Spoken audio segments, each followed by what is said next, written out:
Okay, hold on a second. Did you just read this? Wow, they're saying what's happening at the Milky Way's center, that weird ionized gas, could be dark matter, and not just any dark matter, but some brand new self-annihilating. Self-annihilating, lighter than a proton. Wait, seriously? We're talking about something so tiny. It's almost unbelievable. And when it interacts, it just disappears, leaving behind electrons and positrons. My first reaction is no way. I mean, we've been chasing these heavy, massive dark matter particles for decades, and now they're suggesting something so delicate. But then you start to think about the implications, the central molecular zone, right? All that ionized gas, they've been scratching their heads about that for ages. And if dark matter is clumping at the galaxy center like we think it is, then yeah, those annihilations would happen more often there. So these electrons and positrons, they're energetic enough to strip electrons from atoms. That's ionization.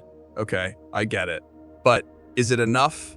Is it enough to explain all that ionized gas? Balaji says, unlike most dark matter candidates, which are often studied their gravitational effects, this form of dark matter might reveal itself by ionizing gas.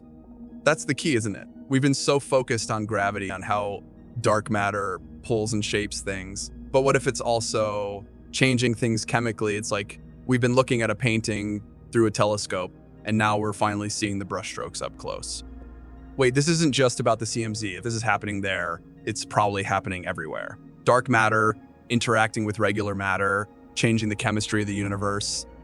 This is huge. If they're right, it changes everything. It means we've been missing a whole layer of interaction, a whole level of complexity. Let's really break down the reaction here. The idea that these dark matter particles are lighter than a proton is a game changer. Most models predicted heavy WIMPs, so this is a complete 180. The implications are staggering. Since they're right, we need to completely revise our dark matter detection strategies.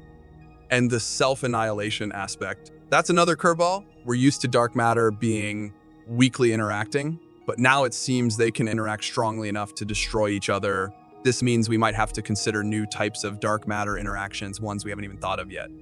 Then there's the ionization process itself. The energy released from these annihilations would create a cascade effect, triggering a chain reaction of ionization. This means that even a small amount of dark matter activity could have a significant impact on the surrounding. Think about us, star formation, galaxy evolution, the entire cosmic web. Its dark matter is playing a role in ionization. It's influencing all these processes. We might have to rewrite our understanding of how galaxies form and evolve. But is it really dark matter? Could there be another explanation, some unknown astrophysical process we haven't considered? There's always that possibility. We need more data, more observations, more simulations.